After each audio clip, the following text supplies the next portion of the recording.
afternoon to folks joining us from Ontario, Canada. Good evening to everyone joining us from London, and greetings to everyone joining us from everywhere else in this webinar. Today's webinar is called Overheated, the Far Right, Climate Change Disinformation, and the Culture Wars, with our esteemed guest, Jennie King. This is the second webinar in the CHBE series, The Far Right's Energy Politics, Carbon Capital, Petronationalisms, and Anti-Environmental Media.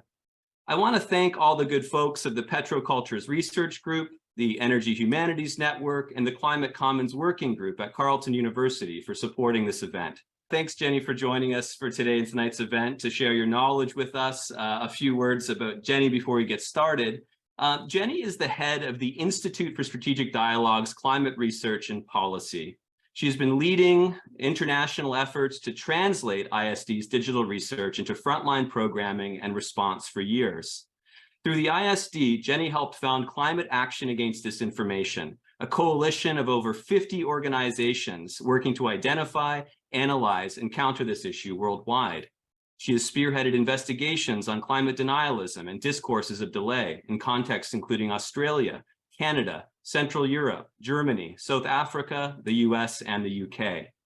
Jennie has also authored a number of ISD flagship reports on climate disinformation, such as Climate Lockdown and the Culture Wars, how COVID-19 sparked a new narrative against climate action, as well as Deny, Deceive, Delay, Volume 2, exposing new trends in climate mis and disinformation at COP27. This is tremendously important and useful research, and I encourage everyone here today to check it out, to read it, to share it far and wide. You can access the most recent report and others on the ISD website. Okay, so here's how tonight's webinar is going to go. Jennie's going to present for about 50 or 60 minutes, and after that, we're going to have about 30 minutes for a moderated Q&A session. Again, thank you so much for joining us today, Jennie. A warm welcome to you. I'm giving you virtual claps. Welcome to the digital stage.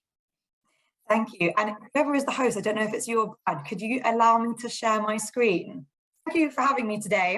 And I want to start out with, I guess, an apology to the audience, in the sense that for the next hour at least, I will be a little bit of a harbinger of doom, because this is it's a thorny topic, and it's one that really exposes some of the major fractures and fault lines in societies all around the globe, including Canada.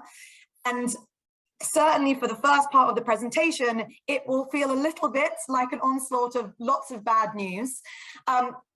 I do hope that towards the end, we can get a lot more into the kind of calls to action and solution space to show that this isn't an intractable issue. You know, people talk about wicked problems when it comes to climate change, the idea that there are problems that are so difficult or that have so many different factors influencing them that we're never going to see progress on them. I don't think that is the case for climate mis and disinformation, and I really hope that is not the core takeaway for people listening to this. So please bear with me in the earlier stages. Try not to despair too much for the first sort of 40-45 minutes, because we will come out into something that feels a little bit more proactive as we think about the policy mechanisms at our disposal, and indeed the forms of more grassroots engagement that might help to tackle this problem long term. But my role over the next hour and a half is to try and give you a whistle-stop tour of the evolving rhetoric and narratives around climate change as a phenomenon and climate policy and climate action. And in particular, what it says about this current moment in time, not only in terms of public discourse and informational dynamics in the online space, how we absorb, navigate, receive, share facts about the world, but also at a more fundamental level, our inability to tackle major public policy issues that are kind of defining our generation due to the social polarization and some of the faults in the architecture of the internet. And that applies not only to climate change, but also other major topics like public health or migration. And to an extent, climate is really just the latest victim in a trend that we've seen playing out to greater or lesser extent for the last decade or so. So I hope to situate climate, or really anchor the trends that we've seen over the last 2.5 years that we've been doing this research at ISD, with a moment in time. And it's a moment that really tells us something about state-citizen relations, citizen-to-citizen relations, and how on earth we're going to broker sensible conversations that allow us to move forward on some of these critical areas. So, first thing that's probably worth asking is, why climate? Why would an organization like ISD be looking into this topic in the first place? For those who don't know a lot about the Institute for Strategic Dialogue, we've been around for approximately 15 years, and the core mandate, or the original mission statement, was around safeguarding democracy by tracking the evolution of extremist ideologies and movements, hate speech, and the effect that they were having on societies, in particular the sort of erosion of democratic norms. And in more recent times, that has expanded to include disinformation as a key tactic and a form of both state and non-state influence. And as I said, around 2.5 years ago, we began to notice that a lot of the communities that we had been monitoring for a long time were suddenly pivoting into the environmental space. They seemed to be co-opting kinds of messages that we've seen for decades coming from the fossil fuel industry, and merging them in this really complicated ecosystem of broad conspiracy theories, extremist sentiment, mistrust of institutions. And we thought this was really worth delving into in more detail. And it has now become, as Tanner said at the beginning, an entirely discrete portfolio of work for us that has kind of grown, turned into this 50+ organization coalition, and continues to yield a lot of intersections with those other parts of our work. So, it's not that the work I do in climate sits separately from the rest of ISD's mandates. I am constantly in dialogue with teams working on anti-Semitism, teams working on extreme misogyny, teams working on the COVID-19 crisis, teams working on electoral integrity, and trying to look at how all of these different factors are intersecting, particularly in the online space, but then what the repercussions are for real life, whatever that means, whether it means mobilization to violence, whether it means, threats to democratic processes, whether it means threats to individuals. So the way that we sort of summarize it or articulate it is talking about climate as a new hybridized threat. And what we mean by that is that climate has become a crucible into which a number of very diverse actors and groups are converging and finding common cause in ways that are not necessarily to do with the substance of climate policy, or indeed a real interest and legacy of thinking about environmental issues. Rather, climate has become a vector through which a number of pre-existing and continually evolving ideologies, worldviews, forms of partisan and identity politics are able to be mainstreamed and kind of galvanize new audiences, in the same way that 5 years ago, and even now, we saw migration as that lightning rod. Or in the US, the way that we're seeing sexual and reproductive health rights as a lightning rod, or the way that we're seeing the rollback of rights for the LGBT community as a lightning rod. Climate has become another example of that.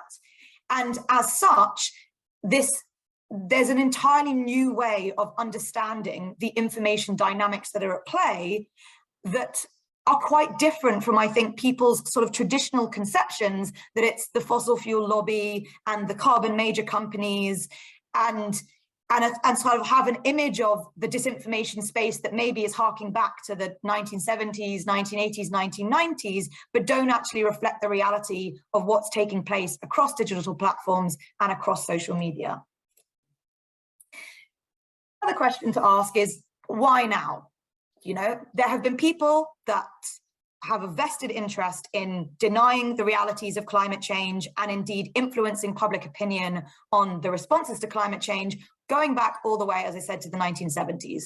And new research is emerging almost every week that shows the extent to which companies like ExxonMobil understood the future modeling, climate modeling, what the repercussions of the carbon economy were going to be, and how they not only actively suppressed the research that they were commissioning, but also consciously spread alternative views and advertising campaigns and lobbying efforts in the public realm and in the political realm. So it's not like climate mis and disinformation is a new thing per se. So why is this moment, why does it feel like we've really hit fever pitch and that it's such an acute problem that is providing an active barrier to achieving the goals of the Paris Agreement, moving forward on countries' net zero commitments, etc.?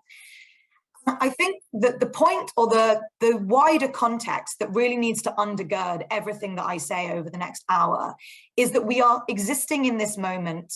I don't know whether I would call it unique. It feels unique for me because I didn't exist in previous eras of time, but I think it is relatively unique in the sense of interlocking crises happening in parallel at a transnational or often global level. And I've put some of them on the slide here. Each of these individually could have been a mobilizing force in its own right.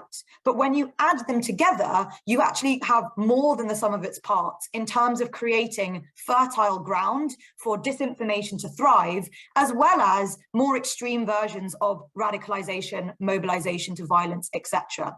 So obviously the COVID-19 pandemic was a moment that turbocharged a lot of pre-existing phenomena. We saw spikes in anti-Semitism, we saw spikes in anti-Asian hate, we saw spikes in conspiracies like QAnon and them becoming laundered into the mainstream and normalized in political discourse.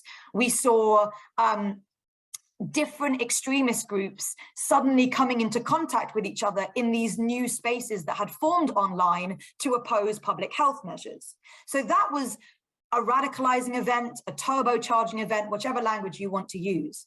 But the aftermath of that have been compounded by aftershocks or additional events that are now playing out, which also have global implications. The cost of living crisis and economic downturn and inflation that is being experienced in most societies around the world always creates a feeling of precarity for average citizens, and also a sense of scarcity, which usually exacerbates scapegoating, panic, knee-jerk decisions, and it also amplifies that kind of us versus them dynamic, which has become, as we will see, so integral to climate pushback and climate opposition. Alongside that, you have Russia's invasion of Ukraine, which again might seem slightly left field, but the repercussions of that within Europe and beyond, not only in terms of energy supply chains, but also the kind of shifting geopolitical landscape and the decisions that are now having to be made that bias national security over all other considerations, has again turbocharged a lot of pre-existing narratives. One of the first things that we saw when the full-scale invasion took place just over a year ago was political pundits in the US, in Canada, in Australia, in the UK, in Germany, saying, well, this is exactly the reason why we should increase fracking licenses. In drill, baby, drill was a motto that was being touted by a lot of the right-wing media ecosystem, as well as things like God, gas stoves and guns as another kind of useful epithet for talking about this broader worldview that plays into forms of nationalism and protectionism that have been exacerbated by Russia's invasion. And then the final two are longer term trends, things that I think we've seen playing out slowly, but now are really thrown into sharp relief by these other crises, which is one, the enormous wealth disparity in most, certainly sort of G20 countries or global north countries, and the greater awareness that people have now of the differences between average citizens and a perceived elite, and also the sort of chokehold that financial institutions and those that benefit from financial systems have over public life. And alongside that, you have a historic erosion of trust in institutions. I don't know if anyone on the call today has read things like the Edelman Trust Barometer, but the trajectory has been downwards for quite a while and doesn't seem to show any signs of perking up. And that doesn't just relate to governments, but also the other formative pillars of public life, by which I mean media outlets, academic institutions, experts, potentially even, other public figures that previously occupied an important place in society and have now been supplanted by very different kinds of gatekeepers and role models. So again, if you sit in this landscape where people don't trust authority figures of any kind, they don't trust information that they're given or have any faith that that information is being given in a way that is credible and authentic, and they are experiencing major personal trauma and potentially sort of domestic hardship. And at the same time, you have these external shocks that are occurring in global supply chains, in the availability of resources, etc. You kind of have a perfect storm of conditions for all sorts of bad actor behavior to be mainstreamed and to achieve a kind of success that it wouldn't be able to achieve in times of slightly more stability, and certainly in times of more social cohesion. So what have we seen happen specifically in climate? I think what most people, certainly within the coalition, will tell you, although there is an aspect of this that I'm actually going to contradict later in the call, is that the major shift over the past decade has been from what we would call denialism as a phenomenon to discourses of delay, sometimes also referred to as lukewarmerism or climate skepticism, or other kind of slightly dog whistle terms. What that means in practice is a difference between rejecting the premise that climate change exists, which is your kind of traditional denialism, the sort of thing that that the carbon lobby and the fossil fuel lobby have been touting for decades, and shifting into these much subtler tactics that try to exploit what I would call the final mile, which is the gap between establishing public consensus that there is a problem and actually doing something about it. And you might say, well, that surely feels like progress. At least there is now, in many countries, a broad public agreement that this is a problem, that it requires an urgent response, and that needs to be led by governments both domestically and internationally. And to a certain extent, yes, that is an achievement, and we should be happy that we've reached a space where more members of the public have awareness of climate as a topic, potentially even incorporate it into their considerations as voters or as members of local communities. However, there is also an argument to be made that delayism is just as, if not more dangerous than denialism. Because in the end, it doesn't matter if you reject the idea that something exists or if you prevent any meaningful action to deal with that problem. The end result is the same, which is that we don't achieve the targets that have been laid out in the Paris Agreement. We don't heed the warnings of scientific bodies like the IPCC and the kind of dire predictions that are being issued in their summative reports, and that what it does is weaken the public mandate or muddy the waters to the extent that you never reach that critical mass of pressure being applied to governments for them to take the kind of seismic action that is really needed. And what you end up doing is kind of tinkering around the margins or playing to the rhetoric that you're supportive of climate, but not really doing the kind of big infrastructural changes that are necessary to meet the scale and the pace of the problem. And what is on this slide here is a fantastic taxonomy that was produced by a number of academics back in 2020 that kind of categorizes some of these discourses of delay. And right at the end of the talk, I will show some useful resources, including a comic version of this, like an illustrated version that was done by a lady called Celine Keller, which is one of my go-to materials. I would recommend it to anybody who wants a sort of crib sheet that is so neatly articulated in the kinds of arguments that you might hear voiced in your local radio station or by a member of your family around the dining room table. You know, these are not the most insidious or extreme forms of climate denial. They're kind of the everyday forms of delayism and skepticism that have bled into public life and become this major barrier to achieving progress. So I'm not going to go through everything on here, but at the very top level,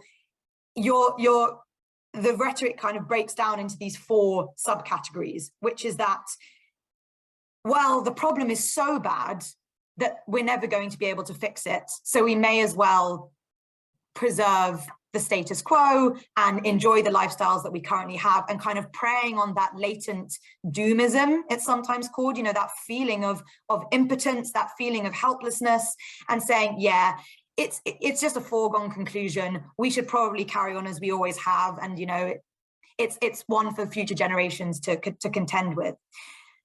The second is any action that we take is going to be overly punitive, overly expensive, overly disruptive, disproportionately affect the worst off in society. You know, it's going to change everything that you know and love about your life. It's going to prevent you from doing X, Y, Z. So emphasizing the downsides of action rather than actually looking at the data and the opportunities that things like the climate justice movement or the green economy offer, including for some of the areas that have been worst hit by neoliberal economics or the post-industrial era, and a kind of being left out of economic progress and of the labor market currently. The third is to try and play both fields. So to say, yes, we absolutely believe that climate action is essential because we're not cranks. And of course, we understand the urgency of this problem and we want to be part of the solutions. But what we're going to suggest are things which in reality do not tackle the root issues. And some really good examples of that would be, for example, the amount of attention that is placed on technologies like carbon capture and storage. So yes, that may well be part of the solution or to achieving net zero, but the idea that it's going to be a silver bullet solution is a way of distracting, again, from the kinds of systemic changes and the reconfiguring of our understanding around energy production and building and all of these other aspects, and instead kind of doubling down on something that when you actually look at the scientific evidence is entirely unsubstantiated as a technology that is going to deliver the level of change needed. And then the final one, a classic technique, I'm sure we've all done it since we were kids onwards, is yes, it's a problem, but it's not our problem. You know, for whatever reason, we've done our bit, or we don't have historic responsibility, or there are other people who are worse offenders. And the most common villains in that argument are China and India. And you will see this. This is one of the most prominent lines of attack that is used, particularly in North America, is to say, why should we put a stranglehold on our economy and take these, implement these policies that are going to cede economic dominance to, you know, authoritarian regimes when they are the worst polluters, and, you know, they're not doing enough, or they're not playing fair within the international diplomatic arena when it comes to climate issues, and so we'll be the last to come to the table. And of course, that is also kind of counter to the entire ethos of multilateral agreements like the Paris Agreement. It's also counter to the realities of climate change and the fact that every single country in the world needs to play their part, but it preys upon what I was talking about at the beginning, which is this resurgence of nationalist sentiment, the idea that you protect your own and the rest of the world, you know, can pay the price. But ultimately, it's only the people in your immediate surroundings that you should have any obligation towards. And in the context of North America, and particularly America rather than Canada, there is a strong hostility, a growing hostility between the US and China, which can be played upon in these discussions. So I am now rapidly going to take us through a couple of, I guess, the core tenets of the disinformation playbook. So you might think about it as categories of content that we find most common when we're doing research across different social media platforms. And that includes mainstream, so your Twitters, your Facebooks, your TikToks, your YouTubes, but also what we refer to as alt tech or fringe platforms. So things like 4chan or BitChute or Reddit to some extent, or Telegram. And I guess what it highlights is the point that I made at the very beginning, which is the way that climate has become a launch pad or become a basis through which to explore much wider themes and much wider fractures in public life, including very, very emotive ideas like individual freedom, civil liberties, human rights, government overreach, you know, big issues that are well worth scrutiny, particularly at a time when societies are backsliding in some ways, and many have seen a kind of move towards illiberalism, but framing everything through this highly conspiracist and us versus them framing. The first of the takeaways is the co-option of language around COVID-19. And in particular, the best case study for this is climate lockdown as a conspiracy, which ISD wrote the sort of flagship research on, and I can put the link for that into the chat. But it was a pillar of disinformation that first appeared in March 2020 and essentially implied that the kinds of measures being implemented in order to tackle the public health crisis were just a precursor to the far more shadowy and authoritarian regimes that were going to be introduced under the pretext of solving climate change.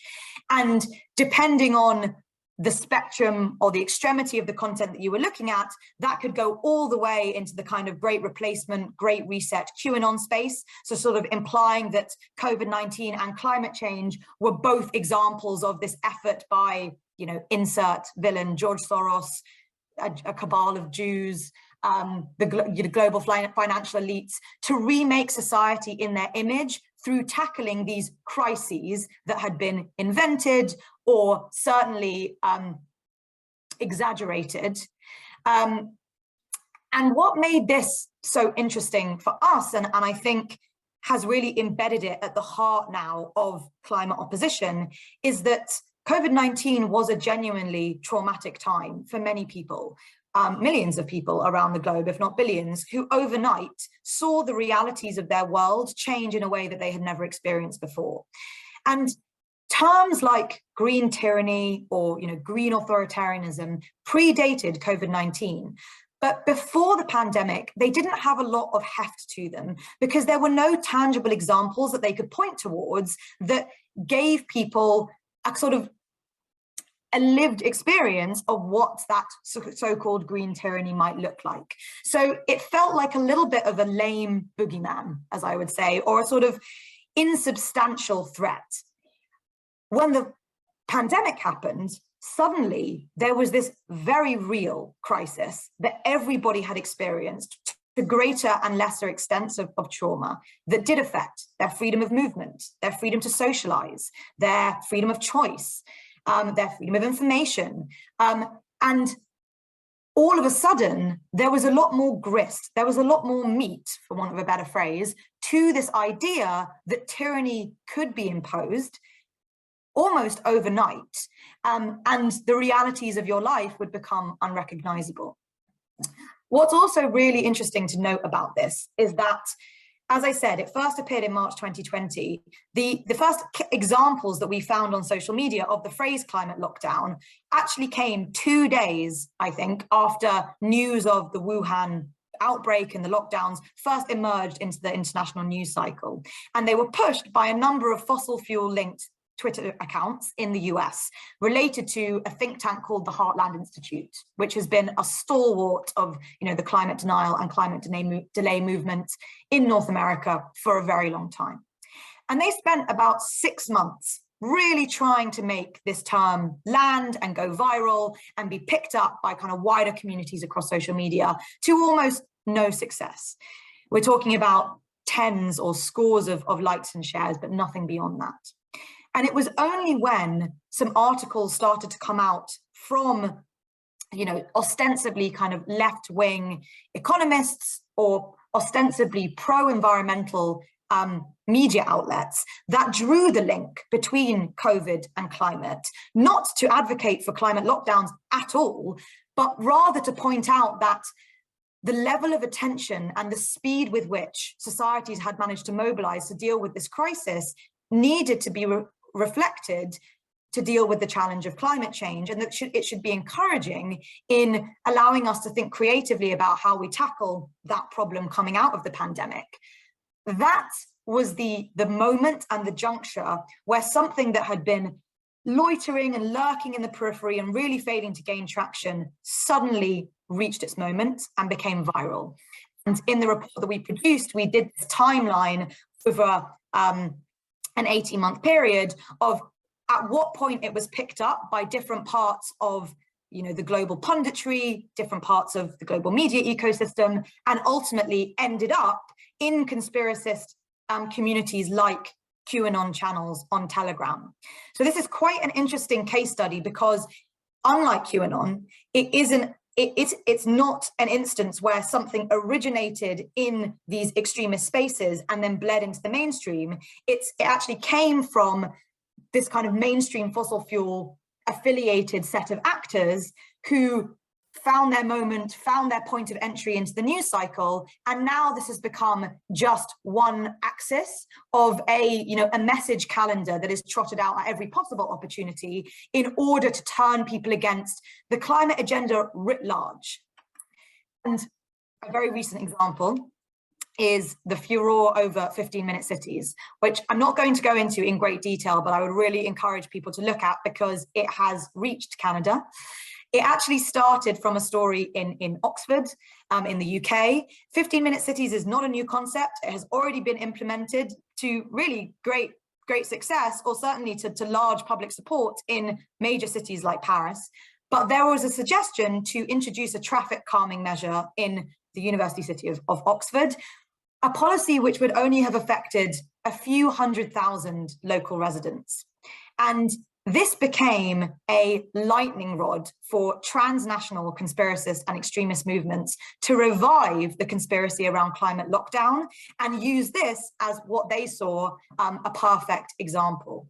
And this escalated to the point that councillors, local councillors, and elected officials in Oxford were receiving death threats.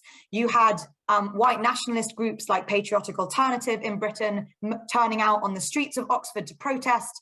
You also had far-right parties like Reclaim UK and Reform UK bussing people in from all over the country and handing out campaign material that associated this traffic calming measure with this much wider insidious conspiracy to reshape society and to keep people in artificial prisons and to introduce digital IDs and to microchip their brains, etc. And then from that, it became an international story. And I've highlighted two Canadian examples here. The first was a piece of research that was released which showed that nearly 40% of Canadians believe 15-minute cities will reduce their personal freedoms, when in fact, the entire concept of 15-minute cities is to try and optimize communities for the individual well-being rather than for vehicles and sort of polluting cars. The second is Christine Anderson talking about 15-minute cities in the context of the Canadian trucker convoy and the idea that even though, as far as I'm aware, it isn't a major policy suggestion nationally within Canada, it might have some local examples, but that it was something which needed to be rallied against, and that the trucker convoy could act as inspiration in that regard in terms of resisting government tyranny and ultimately mobilizing, to some extent, armed or violent resistance to a supposed backsliding in civil liberties under the pretext of climate. Second key takeaway, which is a direct follow-on, is the rising influence of non-climate influences in this space. And what I mean by that is, in the past, the number of people who would have been talking about climate-related issues, certainly in the traditional media, so broadcast, print, radio, but also in the early days of social media, would likely have been actors linked in some form to the fossil fuel industry. So maybe it's think tanks like the Heartland Institute, maybe it's supposed NGO groups. In Canada, there's one called Friends of Science, which is very prominent. In the UK, we have the Global Warming Policy Foundation. These entities that provide a veneer of academic credibility to climate denial and are kind of used as spokespeople in the media, or it would have been the kind of professional PR and advertising groups that were paid for by BP or Shell or Exxon in order to land their positions in the mainstream. What we're now seeing is that those who are driving 99% of the high traction conversations, by which I mean views, likes, comments across all digital platforms, are actually people with no history or involvement in the environmental space. And instead, they are more I don't want to say generic, but sort of a wider ecosystem of often verified accounts who have seen climate as a way of expanding their brand, of kind of generating clicks and revenue for their content, of monetizing their content, and contributing to what I said at the beginning is the outrage economy. So they've understood that climate has been weaponized within the culture wars, that it's a topic which really neatly connects a lot of their overarching interests, like woke ideology, or, you know, the excesses of liberalism, or government tyranny, or state control and surveillance, etc. And as a result, they are getting more and more into this space. And, you know, one really good example from Canada would be Jordan B. Peterson. You know, it was previously really not part of his talking platform or his public persona to engage with climate specifically as a topic. And over the last 18 months, the expedited process of starting out with a kind of climate skeptic position and now just going fully into the sort of excesses of even denialism space, but certainly questioning the veracity of climate modeling. He's referencing things like climate lockdown, he's referencing things like the Great Reset, and so situating himself much more firmly and explicitly in the conspiracist space that links him to other far-right pundits in North America, including the kind of Fox News ecosystem, the Nick Fuenteses, the Ben Shapiros, and he's a person whose organic digital footprint is over 10 million across his various social media accounts. So when he talks about climate, the ability to influence public opinion, or to shift the dials, shift the Overton window in people's understandings of either specific climate policies or the net zero and the climate agenda writ large, is absolutely huge, and to an extent far more than any of these more old school fossil fuel lobbyists have achieved.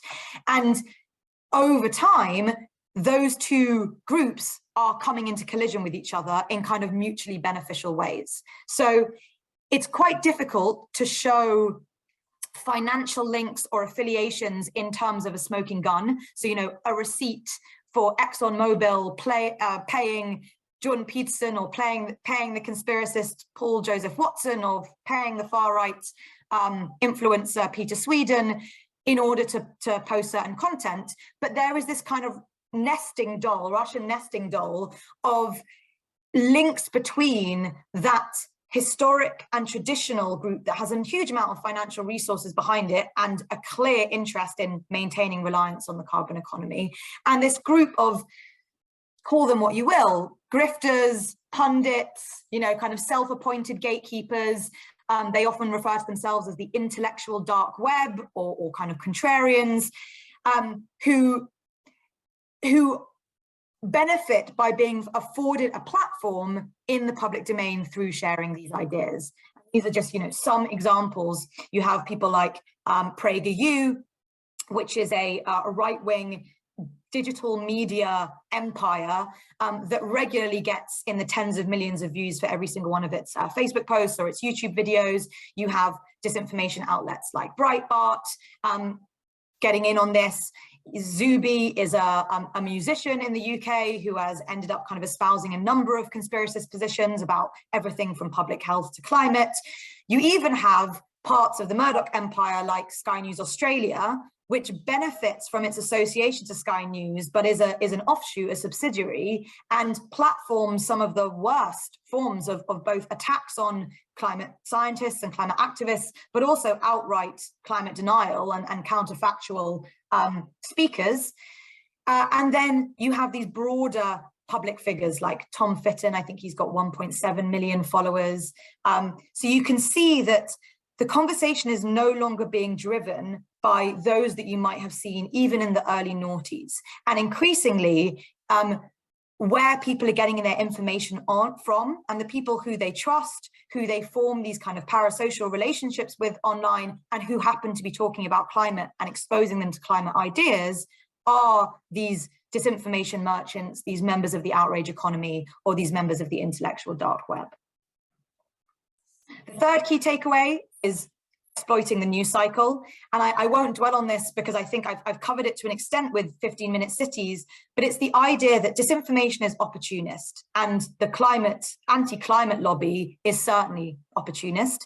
And anytime they see that point of entry to insert these narratives into the mainstream and to be able to get far more exposure and oxygen for those ideas, they will seize upon them. So that could include something like an extreme weather event. In the US, a few years ago, there were enormous blackouts in Texas that were not caused by failures in renewable energy, but actually in the sort of traditional fossil fuel grid. But that was immediately seized upon as a way to spread a disinformation campaign about wind turbines with falsified images. And it became the dominating narrative in the news cycle in the US, even though the reality was quite the reverse. So any chance that can be taken to revive the old playbook and potentially reach a new audience and bring them into this conspiracist space or this delayist and denialist space is taken. Fourth takeaway, again, I mentioned a little bit when I was talking about the discourses of delay diagram, which is the incredible prevalence of what we call these absolutionism and elitism narratives. So quite how much of the content opposing climate action opposes it on a principle that exploits some fracture in society. And depending on the specific post that you're looking at, that could be, you know, rich elites versus the average working person. It could be urban areas versus rural areas. It could be the global north versus the global south. It could be the US versus China. But the premise is to anchor all forms of climate opposition in this idea that it is disadvantaging one group and advantaging another. And indeed that there is this set of ulterior motives that is biased against the vast majority of people and is also hidden to them in institutions like the World Economic Forum or the United Nations or state governments, etc. And of everything that I've said so far, this is probably the most common that we find, is never really engaging with the substance of climate policy. I sometimes call it sitting in the antechamber of discussion, which is that you never really get to talking about what does a net zero transition look like? What is the right pace and scale of change? How do we make sure that it's mitigated in order not to disadvantage marginalized groups? And instead, you kind of get sucked into this quagmire of who's even allowed to be part of the conversation. Isn't climate action all part of, you know, the woke agenda? How can these people have the confidence to come and preach to you when they all exist in this kind of blessed bubble and fly in their private jets around the world? So it's a distraction tactic, but it's a very, very pertinent one, because people do feel this very acute sense of injustice in society. And as I said at the beginning, they've lost trust in all of those traditional institutions to take care of them and to maintain the kind of basic architecture of the welfare state. So it's very easy to prey upon those grievances in order to turn people against climate action. Fifth takeaway, which is it's a new one, it's a fun one to some extent, certainly one that we are keeping an eye on because we became more aware of it or attuned to it in the context of the COP27 summit last November, is what we're calling woke washing of climate opposition. What I mean by that is co-opting supposedly progressive language in order to make an argument against climate action. So two perfect examples of this will be the net zero agenda is antithetical to human rights because it's going to keep populations in sub-Saharan Africa in poverty for generations to come. You know, you're denying them the chance to industrialize via fossil fuel technologies in the way that we have in the global north or in Western Europe. And as a result, you're going to keep billions of people in a state of kind of parlous poverty.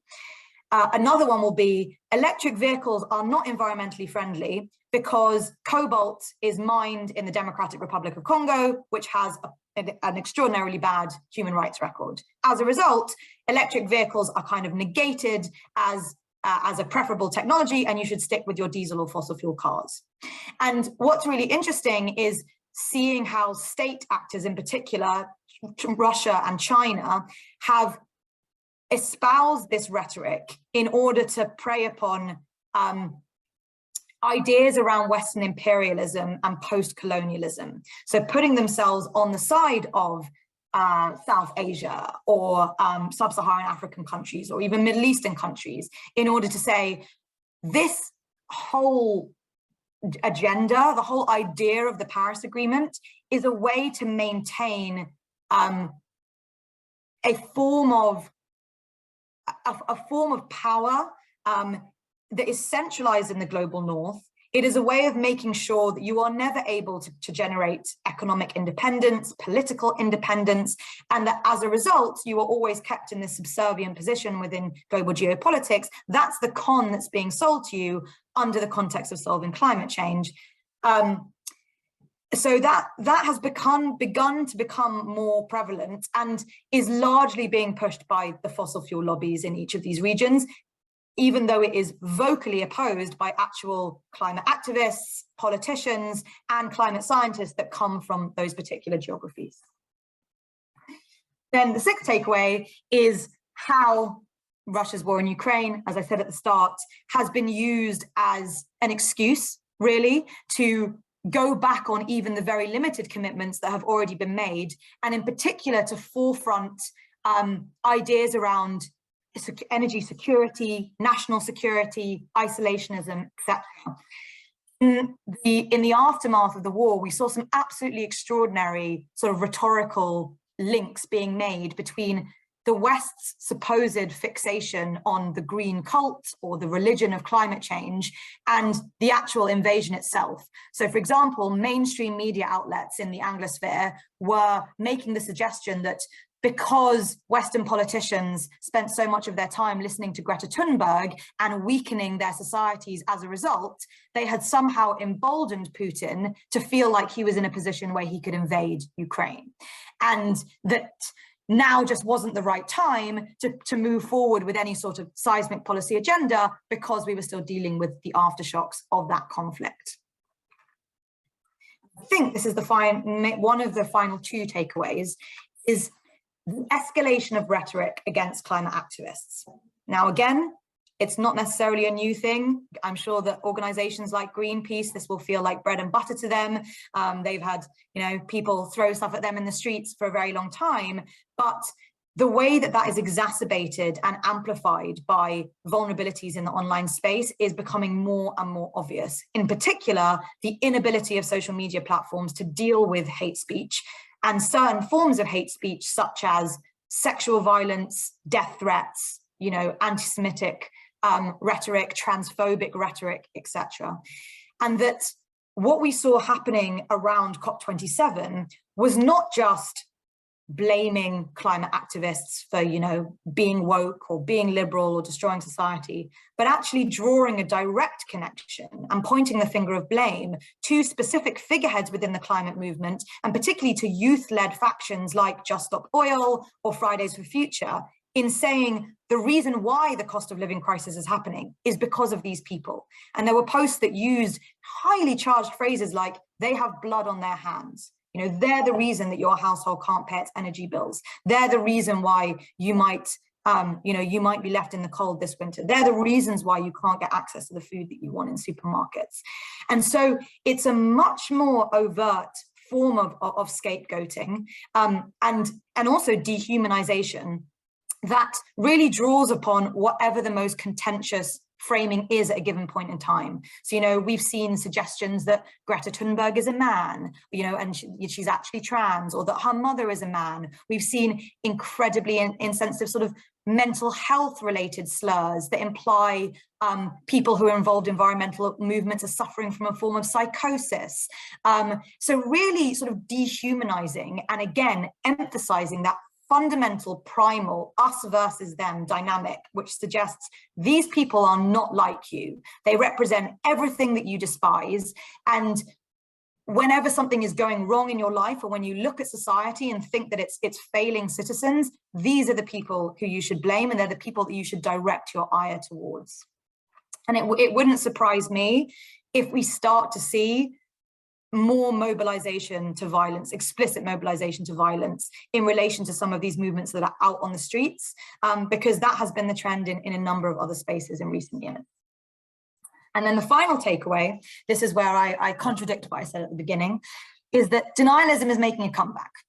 When we did our research in 2021, and we had a real-time intelligence unit that was operating around the COP26 summit, we had somewhat assumed that denialism had been not eradicated. It absolutely exists. You can find it on every platform, but at least that it had been relegated to the margins of public life.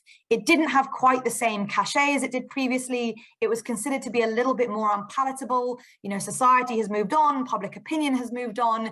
And as a result, you needed these subtler, more sophisticated tactics that instead drove a wedge between people and policymakers and ultimately slowed down any efforts to solve the problem. But when we mobilized the same unit around COP27, what we found is that terms like climate hoax, climate scam were actually some of the most common and the most high traction, including on mainstream platforms like Twitter. And that once again, denialism has become a defining frame for climate opposition, but it's been updated or revived for this moment in time. So rather than being, we don't believe the climate science, instead it's, we don't believe the climate science because it's coming from institutions like the World Economic Forum that are linked to Soros and the cabal of global elites. Or we don't believe the climate science because all they want to do is enable migration and, you know, swamp the country with ethnic minorities in order to perpetrate a white genocide. So it's really the kind of modern reinvention of the sort of denialism you might have seen in the 90s, but in a way that understands and really exploits and weaponizes the way that digital communities have forged in recent years and the way that conspiracism has become mainstreamed in public life. And so, you know, I'll give you some examples here. Things like the World Climate Declaration, which supposedly is an open letter signed by over 1,000 scientists who claim they don't believe the consensus on global warming or indeed in climate change writ large. You also see in the post in the middle here, the connection that is being drawn between climate change as a scam and then these other sort of hot button issues like feminism or women's rights or gender ideology or lockdowns and the public health measures. So it's all coming within this amorphous blob of fear of public policy, fear of multilateralism, fear of officials doing anything to actually change society for the better, and that all of that ends up being linked to these kind of big overarching narratives about power and agency. And one point that I will emphasize here, which is the picture on the right-hand side, is that we found during COP, indeed for the 6 months after COP, that when you went onto Twitter and did an organic search for climate, so just the word climate in the search bar at the top, the first result that the platform showed to you was #ClimateScam, followed by climate action and climate emergency. And when we delved into that, we could see no reason why it would be amplifying that particular hashtag over others. It didn't seem to be more viral. It didn't seem to be getting more engagement per se. And so it really showed the neglect or even the negligence of these platforms in not only allowing that content to exist, but actively funneling users who were making innocuous searches towards the most extreme forms of disinformative content. And what we found, this graph at the bottom, is that between July and December last year, there were over 360,000 mentions of the word climate scam on Twitter alone from over 90,000 unique accounts. And you can see that just exploded this summer and has now become a sort of regular daily part of climate discourse. So even predates Elon Musk's takeover, but now that he has adopted leadership of the company and clearly has a different ethos towards content moderation, it's not going to be dealt with, and the glitches in the platform are only going to exacerbate the problem. The question that we often get asked is, how big is this problem? You know, if the rule of the internet is if you search for something, you will find it. So in and of itself, the fact that content exists, or even that it exists with some high profile examples, doesn't in and of itself mean that it's the dominating narrative or that it has the potential to translate through to impact. And what I would say is, I think we have enough examples now where not only it's maybe delayed or influenced actual policy, or it's led to, like in Oxford, death threats and harassment of individuals, to say this is a problem that really needs to be taken seriously. And in the IPCC's latest report, and the report that it produced last year, for the first time ever, it explicitly said that disinformation and greenwashing around climate was a barrier to climate action. So it's not a peripheral issue, it is actually part of the response, is creating a public mandate that is premised on evidence-based conversations and good faith discussions. There is plenty there are plenty of kind of legitimate questions or even criticisms that people might have about proposals that are on the table. That's not the issue. The issue is not to try and shut down public debate around the net zero transition. It's about the fact that the conspiracism has become the undergirding framework for all of those discussions. And in the period, just the kind of month-long period around the summit, we were monitoring 5 narratives, so a number of keywords that were broadly grouped into things related to the cost of living crisis, things to do with the culture war and broader conspiracy theories, things related to loss and damage as a kind of emerging priority within the climate sphere, pushback on green technology, so sort of trying to discredit solar and wind and electric vehicles, and then arguments about the so-called necessity of fossil fuels to human flourishing or to public life. And in just the month, you can see here, we found over 250,000 posts that kind of match those keywords on the 2 platforms, produced by over 100,000 actors and shared more than 1 million times. Now, without going through every single data point of those 260,000 posts, we can't say that all of them were disinformative, but the way that those taxonomies, the kind of language that we use to filter content were designed, was that it would give us a high likelihood that people were at least within that ecosystem. So maybe there were some of those posts that were pushing back, but the vast majority, and certainly the ones that were gaining the most likes and shares, were all coming, were all sort of sitting within this mis and disinformation space.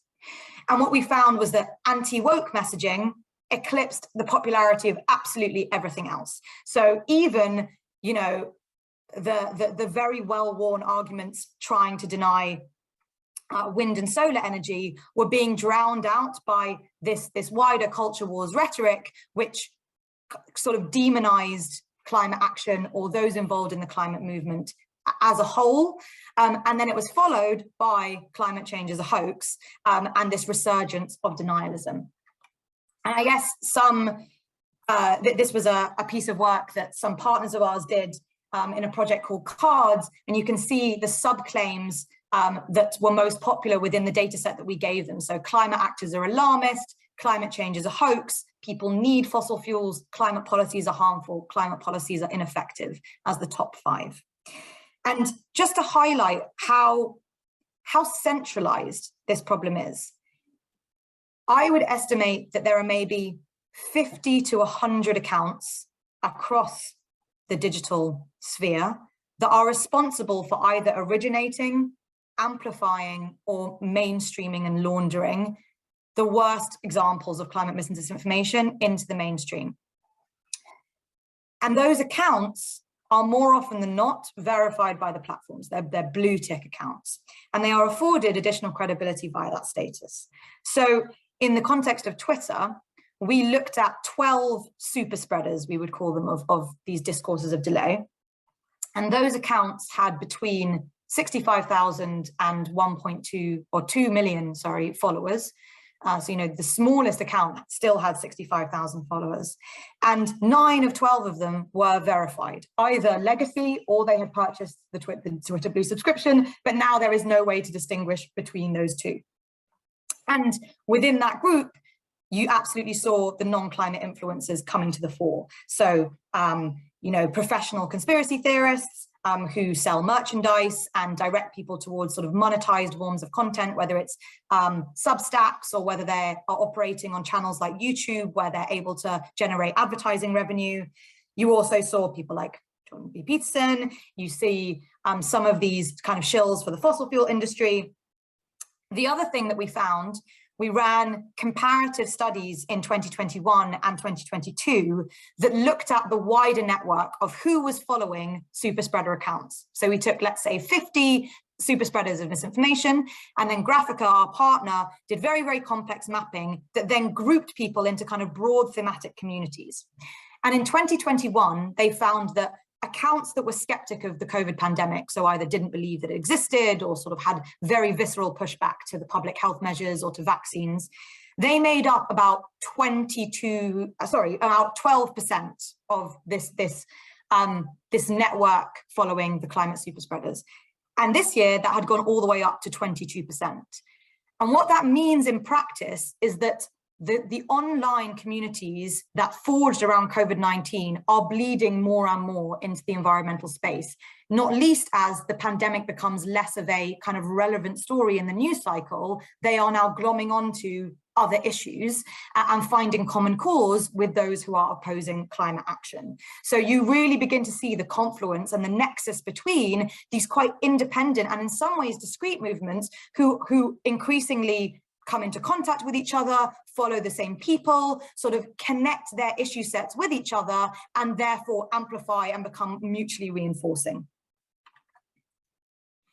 Then some other takeaways, I think most of these I've mentioned already, so I might move us on because I feel like I've spoken at people for a very long time. But one thing that I would maybe highlight here is the antagonism with the mainstream media, which I mentioned in the context of climate lockdown, but is worth dwelling on slightly more in saying that quite often this kind of content, this incendiary, clickbait style, outrage economy content can only exist and can only thrive because it's putting itself in opposition to the so-called, MSM, or to people who are seen as being on the left wing and the liberal side of the spectrum.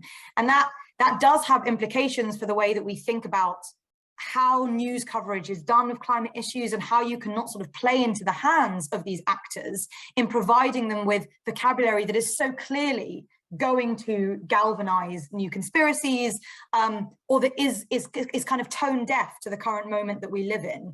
And I think the World Economic Forum is a very good example of this, in that they created this agenda called the Great Reset in the context of the pandemic. And if they had spoken to anybody that works on politics or stratcoms or understands social dynamics at all, they could have told you that is a highway to madness. And indeed, the Great Reset is now the sort of conspiracy, it's like the anchor conspiracy that everyone can come back to, that is seen as a proof point or an evidence point of elite institutions saying the quiet part out loud. So there are some obvious missteps that are being made by public institutions that really feed this oppositional dynamic and allow people to monetize their content in the online space. And then I will finish with the policy ask. I have a few more slides on this, Tanner, but maybe we can come to this in the Q&A section, because I'm keen to let other people speak. Okay. But yeah, the main things to say about sort of reactions to the online space is that it is not, people get really wrapped around the axle on thinking about this purely in terms of content moderation. So the idea that you're going to be able to have enough individual human people that are looking at every individual post and kind of holding it up to a set of criteria and saying this is acceptable and this is not acceptable. And that's where you fall into the trap of free speech libertarians and those who talk about the so-called censorship industrial complex and this idea that it's all about drowning out dissenting opinions. And what it misses is the systemic issues that would actually instigate change in the digital space, including taking action against repeat offender accounts and looking at the ways that algorithms amplify the worst forms of divisive and incendiary and disinformative content in order to maintain people browsing, to increase their ad revenues, and ultimately, to underline their business model.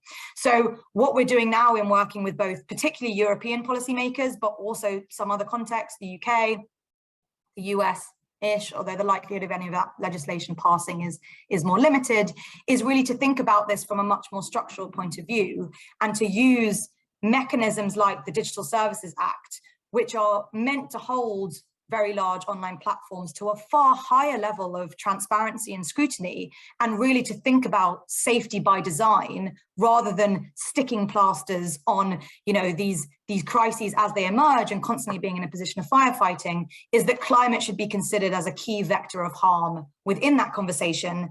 And we do think that that is beginning to have traction. So fingers crossed, the coming year, we will see a lot more movement in this space.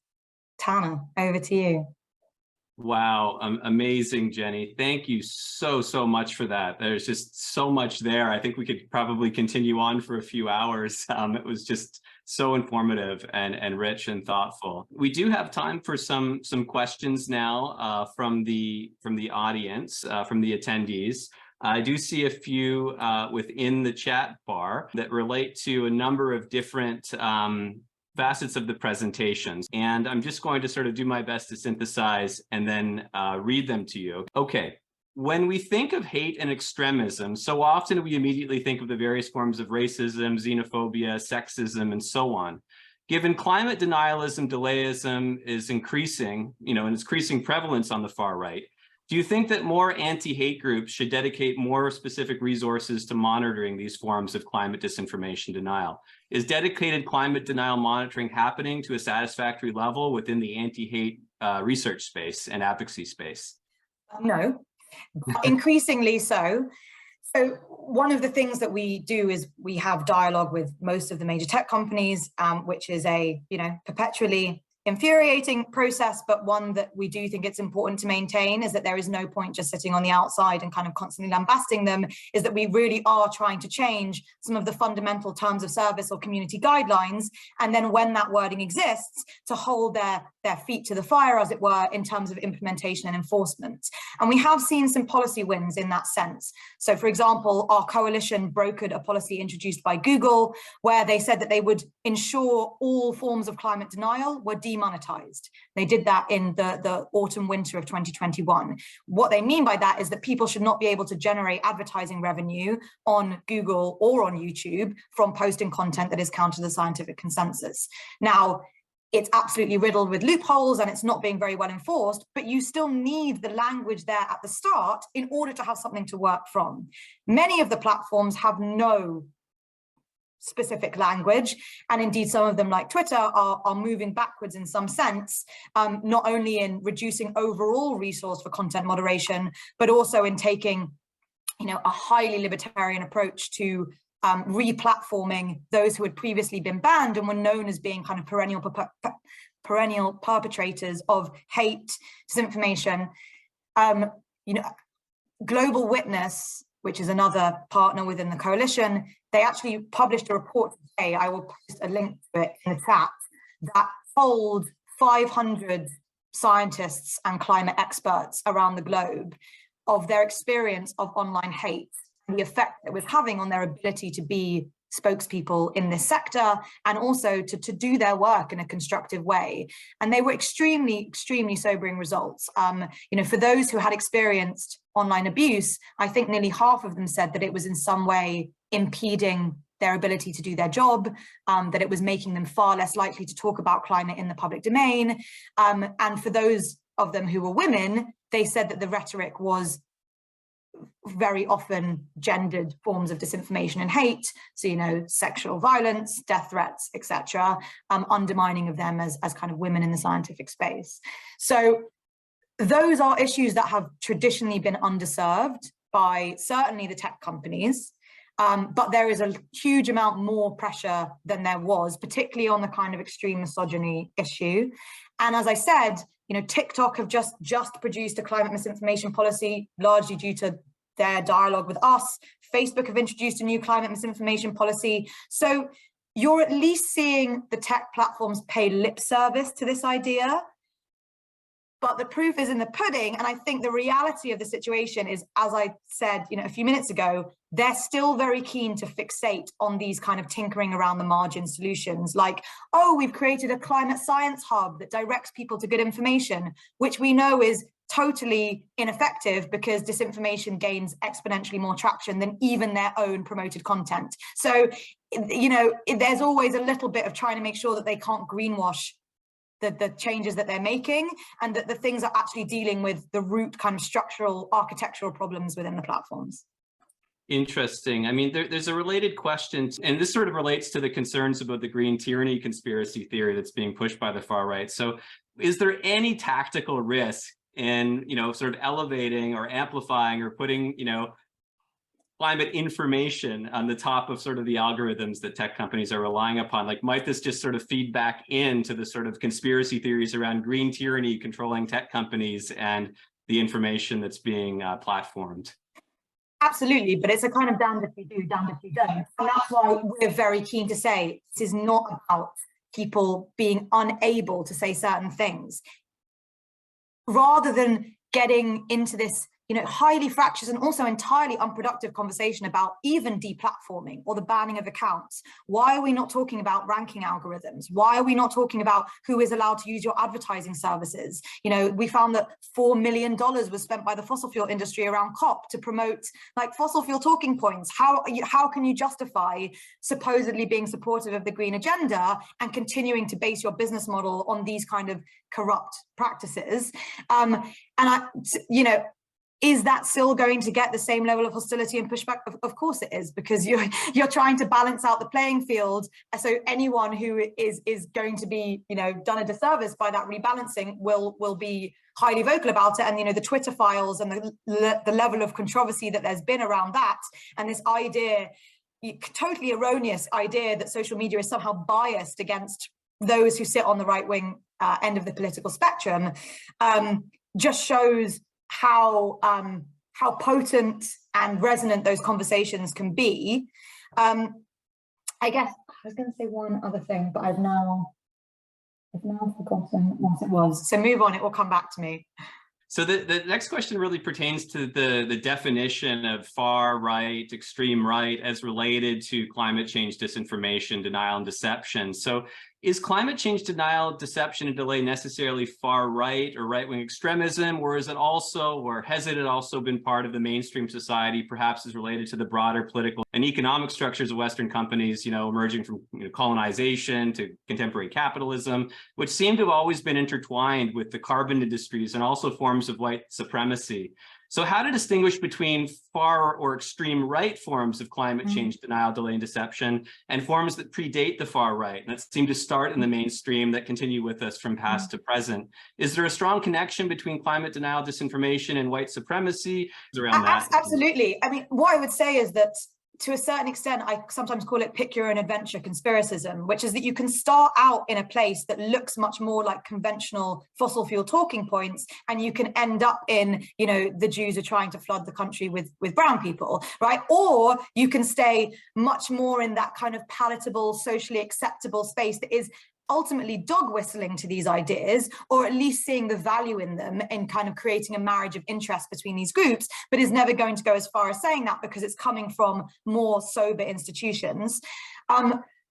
What seems kind of fascinating to me in the traction that this argument about the climate agenda stripping people of their civil liberties and infringing on freedoms has, is the fact that, you know, petro-state capitalism and carbon-driven forms of capitalism have been so prejudicial and discriminatory to so many people within society. And I'm not just talking about, oh, it's disadvantaged people in the global south. I'm talking about the ways that it's, you know, enabled the forms of wealth inequality, the forms of economic marginalization that I was talking about earlier in the presentation. And so the fact that they've managed to co-opt the kind of agency and justice and personal freedoms argument, when really, if you think about it at a rational level, that should be firm and solid territory for the environmental movement, right? They should be able to claim that narrative far more successfully. But that is the incredible sort of ruse.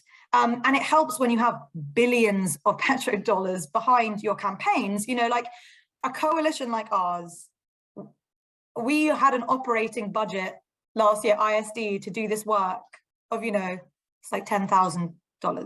I mean, it's literally that small. And we're talking about a month-long period where we found on one platform via the available data, $4 million worth of advertising and campaigning that were pushing a certain lobbying point, right? So you're talking about economies of scale that are inconceivable and incomparable. So to an extent, it's not surprising that they've monopolized the playing field, but it's incredibly infuriating, because the realities of the kind of maintenance of the status quo and what that does in terms of keeping certain people on the margins of wealth, on the margins of opportunity, is so obvious when you actually interrogate it at a deeper level.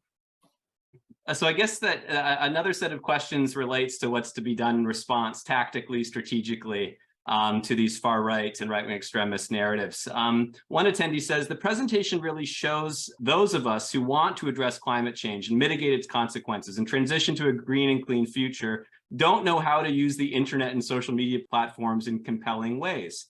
The far right seems to have mastered the internet and social media and used it to push anti-environmental messages and images.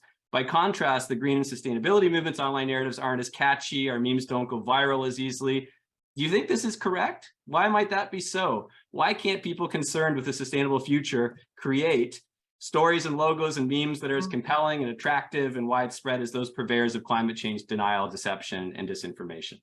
This is the $1 million question. I recorded a podcast, I think about a year ago, where the interviewer really was doubling down on this line of argument and saying, I basically just don't understand why we aren't winning the communications war. You know, Jenny, explain why the green movement are not controlling the story here.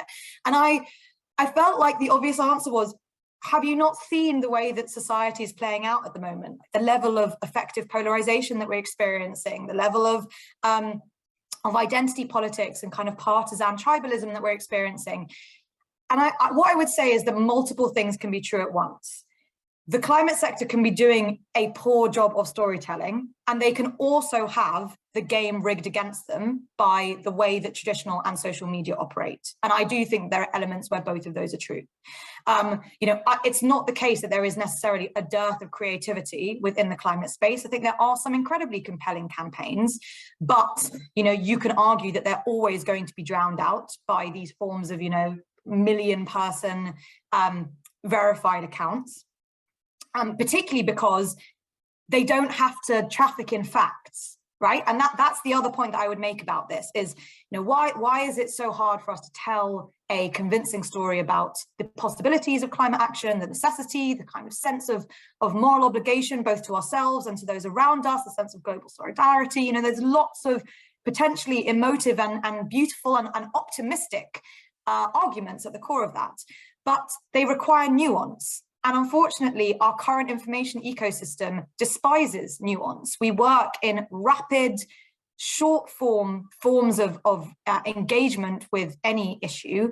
And that doesn't just mean a tweet or, you know, something that's a 60-second video on TikTok, but it's also the number of people who don't actually read the substance of articles. It's the downturn of long reads and long form journalism. You know, the fact that everything is kind of synthesized into these breaking news digests and that people can't really get into the substance, is that you have two fields. One, which is the climate movement, that is trying to tell an incredibly complicated story about not only the nature of climate science and the potential consequences, but also the viable solutions that are on the table and why some things will or won't work and the impact that they're going to have on individual communities. And on the other side, you have people who brazenly and unashamedly do not need to tell the truth or have no interest in telling the truth, just to a large extent, or even sort of generate their brand around not telling the truth, who instead can lean back on these kind of neat epithets around elitism or hypocrisy, and never need to get into that gray area, right? Everything is so neatly packaged. Everything comes back to they're trying to steal your jobs. They're trying to take away your car. They're trying to ban your meat, right? And actually talking about the realities of mitigation and adaptation is not something that lends itself, I don't think, or people have struggled to do it well in this very rapid information environment that is biased towards this kind of shiny short form content. And like one really good example of that is the campaigning that's being done at the moment around natural gas and hydrogen and carbon capture and storage. And the fossil fuel industry is putting billions into this. And the fact that they've managed to brand it natural gas as opposed to fossil fuel gas, which is what the climate sector call it, is another incredible kind of PR win for the industry. And what's so difficult about that is that people are desperate for a good news story. So when the industry goes to societies and says, don't worry, we're going to pivot all of our public infrastructure and spending towards hydrogen, it's cleaner than gas, don't worry about wind and solar, and then we're going to create a dependency on this non-sustainable and fossil fuel reliant technology for the next 10 or 20 decades and continue to generate profits for our companies. It lands well because people are so terrified about the climate impacts and about our inability to deal with the problem. And so as soon as somebody comes to them with that kind of good news story or potential solution, they want to believe it. And when the climate sector then comes and says, oh, it's actually a bit more complicated than that, and you can have green hydrogen and blue hydrogen and grey hydrogen, and they all have different levels of carbon intensity, and they might be part of the solution, but actually we should really be thinking about X, Y, Z. You know, you've lost people in the first 30 seconds. So there's kind of an element where I have sympathy for the climate sector, and I am not a climate communicator, so it would be rich of me to kind of criticize them. I think they've got a very tough job on their hands, but equally, I do think that there are some elements that are kind of prejudiced against them at this moment in time.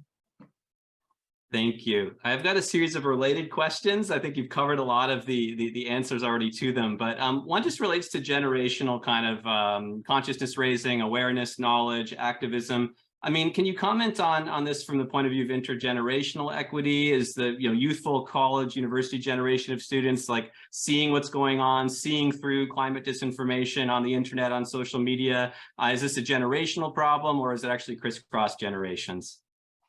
I mean, it's hard to say because some of these accounts, like the Jordan Petersons or the Paul Joseph Watson, who's a very viral conspiracy theorist, they do have mass appeal that potentially crosses different demographics, age groups, nationalities, geographic locations.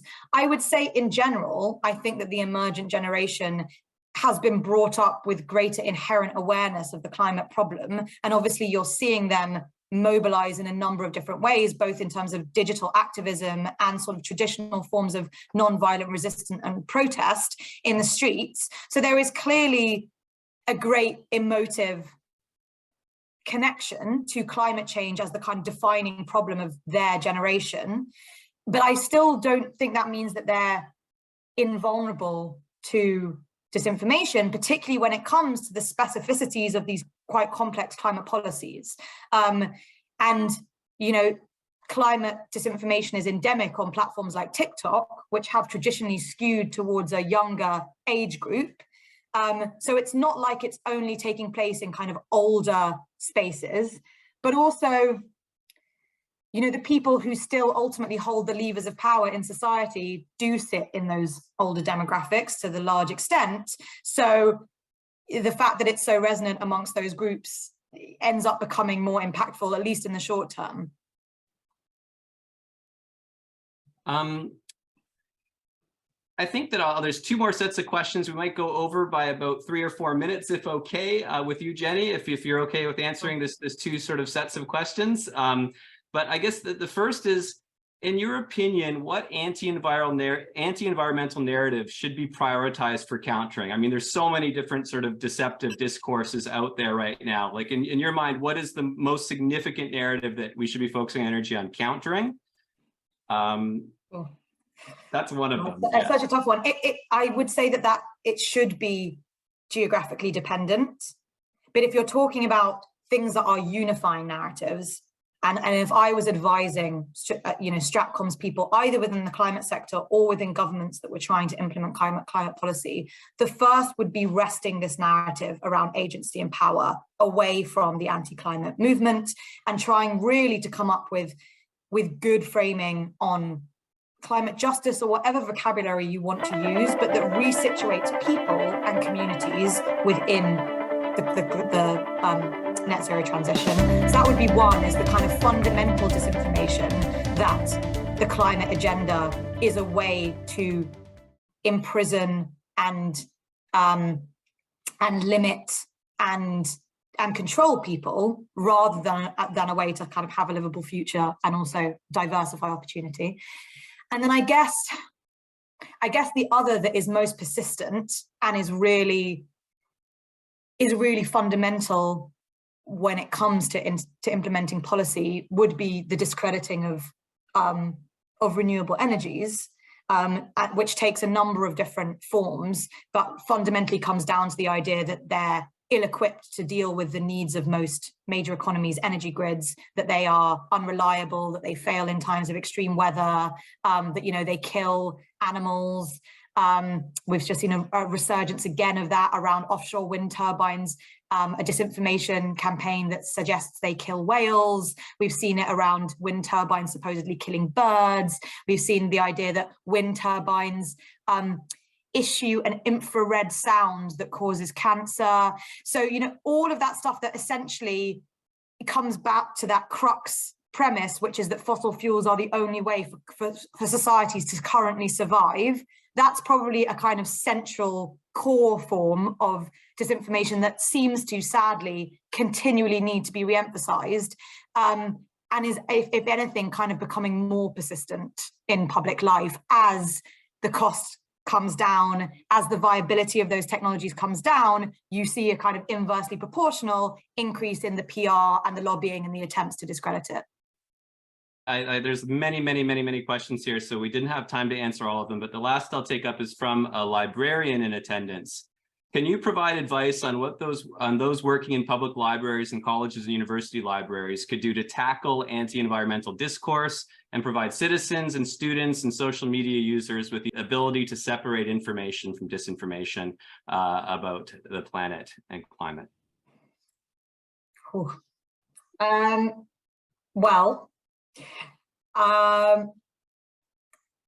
Organizations like the Heartland Institute that I've mentioned in dispatches during this talk like to send sort of delayist textbooks to academic institutions in the hope that they will be put into libraries or sort of incorporated into classroom teaching. So the first would be to be very, very attuned to just the material that is available and that you're giving a profile to, and in particular, the consciousness of that middle set of grey zone pundits that don't come across as the extremist end of the spectrum, but are ultimately making the same points, it couched in language that is more socially acceptable. And I guess one example of that would be a pundit called Bjorn Lomborg, who is extremely successful. He has a regular column in the Wall Street Journal, and I have seen his books on the shelves of people's houses amongst my own peer network. I know that lots of people's